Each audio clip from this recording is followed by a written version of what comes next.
SIR का form भरना उन सभी लोगों के लिए बहुत ज़रूरी है जिनके पास वोटर आईडी है और जो वोट डालते हैं, उन लोगों को ये फॉर्म भरना बहुत ज़रूरी है।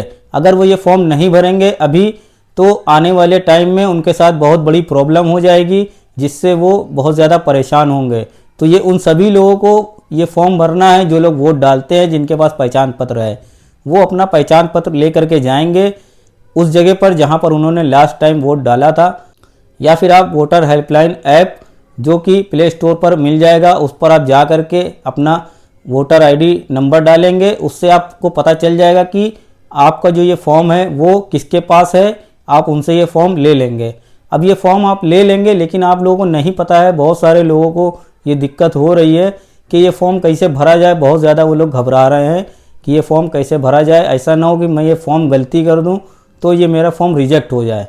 तो इस वजह से बहुत सारे लोग बहुत ज़्यादा परेशान हैं। तो परेशान होने की ज़रूरत नहीं है, मैं आप लोगों के लिए ये वीडियो बना रहा हूँ। इस वीडियो में मैं आप लोगों को बताऊँगा A to Z सारी जानकारी, ताकि आप लोग घर बैठे ही, किसी से आप लोगों को पूछने की ज़रूरत नहीं है, आप लोग घर बैठे ही अपना फॉर्म ये खुद से ही भर सकें और कोई भी गलती ना हो आप लोगों से।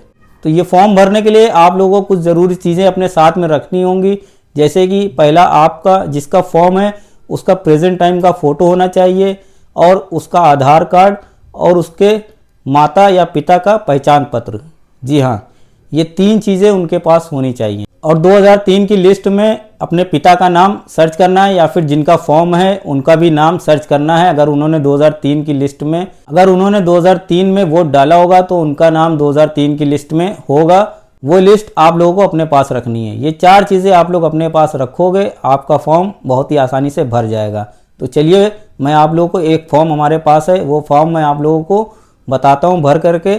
उस फॉर्म के ज़रिए आप अपना भी फॉर्म भर सकते हैं।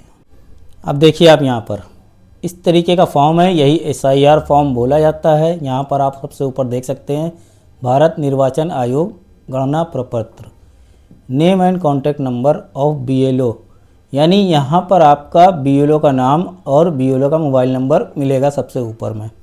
और उसके बाद आप यहाँ पर देख सकते हैं, यहाँ पर जो डिटेल रहेगी सबसे ऊपर, ये फॉर्म जिसका है उसी की डिटेल यहाँ पर होगी। यहाँ पर उसका नाम होगा और उसका पहचान पत्र संख्या होगी, यानी वोटर आईडी नंबर, और उसका पता होगा पूरा।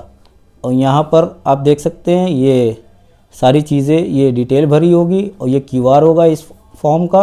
और यहाँ पर उसकी जो पुरानी फ़ोटो है, जो पहचान पत्र में, वो फ़ोटो होगी। सबसे पहला काम आपको करना है, यहाँ पे वर्तमान फ़ोटो चिपकाएं। यहाँ पर आपको जो फ़ोटो है आपका अभी का, प्रेजेंट टाइम का, पुराना फ़ोटो ऐसे ही रहेगा, प्रेजेंट टाइम का एक नया फ़ोटो लगाएंगे आप यहाँ पर। और उसके बाद अब आप यहाँ पर आ जाइए, यहाँ पर देखिए लिखा हुआ है जन्म तिथि।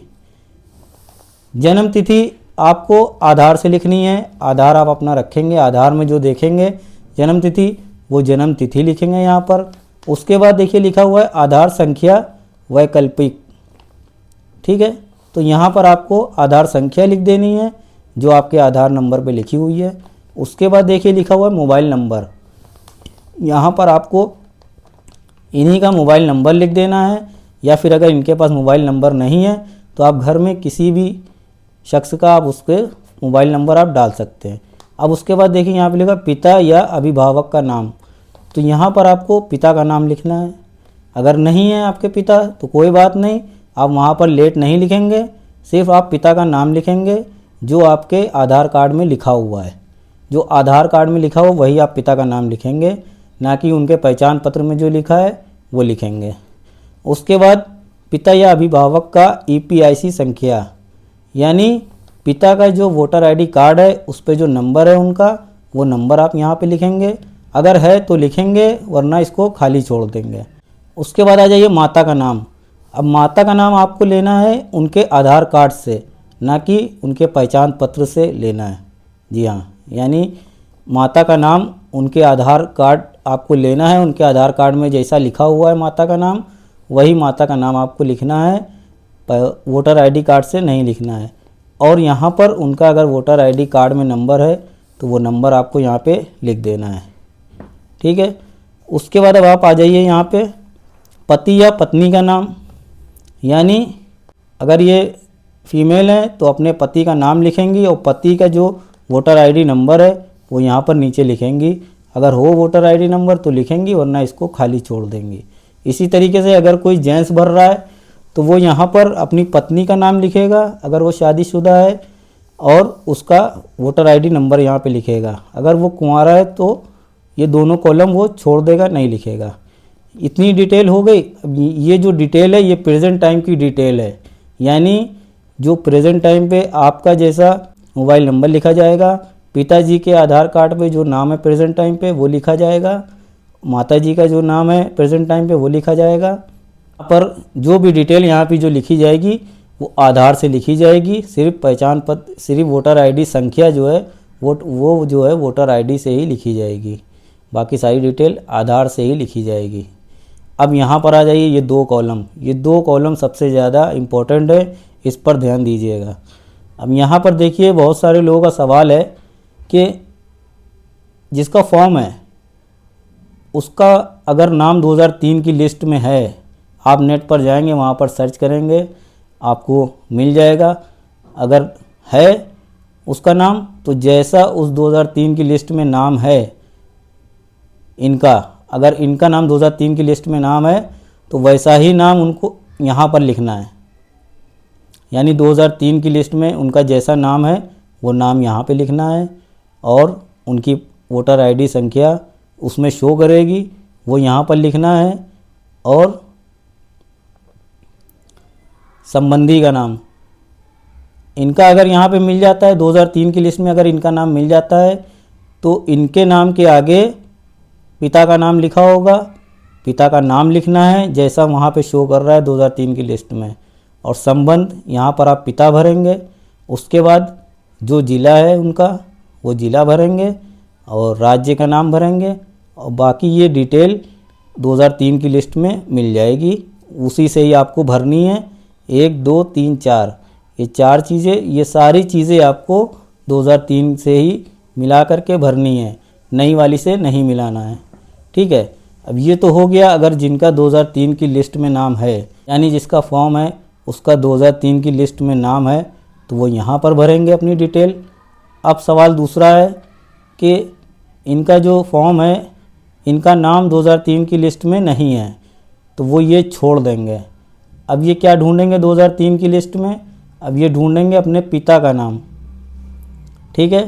पिता का नाम अगर मिल गया तो यहाँ पर सबसे पहले पिता का नाम लिखेंगे, उसके बाद जैसा उसमें वोटर आईडी संख्या लिखी हुई है पिता में वो यहाँ पर भरेंगे, और उसके बाद पिता के साथ में जिसका नाम जुड़ा हुआ है, पिता का नाम है तो उनका पिता का नाम चढ़ा होगा वहाँ पर, तो वहाँ पर संबंधी के नाम में इनके पिता का नाम लिख देंगे, उसके बाद संबंध में पिता लिखेंगे।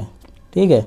यानी इनके ये पिता हैं तो यहाँ पे पिता लिखेंगे, उसमें भी लिस्ट में लिख करके आएगा, आप देखेंगे वहाँ पर, तो इनका नाम पहले आएगा, उसके बाद संबंध में आएगा, संबंधी का नाम आएगा, और बीच में आएगा संबंध, पिता लिखा होगा वहाँ पर, यानी पिता। ठीक है। संबंध में आप पिता लिख देंगे, उसके बाद जिस ज़िले से हैं वो ज़िला भरेंगे, वही लिस्ट में ही जो ज़िला लिखा होगा वही ज़िला आप भरेंगे, वही राज्य का नाम भी उसी में लिखा होगा, और विधानसभा क्षेत्र का नाम भी उसी लिस्ट में लिखा है, और विधानसभा निर्वाचन क्षेत्र की संख्या ये भी उसी लिस्ट में मिल जाएगी। ये तीनों चीज़ें, भाग संख्या, क्रम संख्या, ये इतना कॉलम 2003 की लिस्ट से ही भरना है।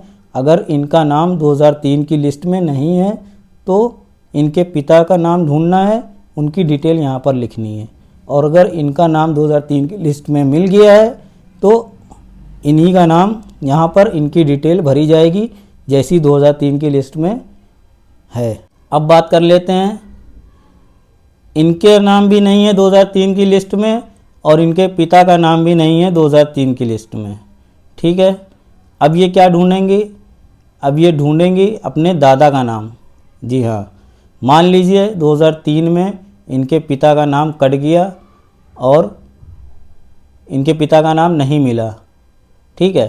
तो अब ये अपने दादा का नाम ढूंढेंगी, दादा का नाम ढूंढेंगी, जैसे दादा का नाम यहाँ पे लिखेंगी। अगर इनके दादा की लिस्ट मिल गई, इनके पिता की नहीं मिली, तो इनके दादा की मिलेगी, तो इनके दादा का नाम यहाँ पे लिखना है, दादा का वोटर आईडी संख्या लिखनी है और संबंधी का नाम, दादा के पापा का नाम यानी दादा के पिताजी का नाम वहाँ पे लिखा होगा तो उनका नाम लिखना है और संबंध में पिता लिखना है।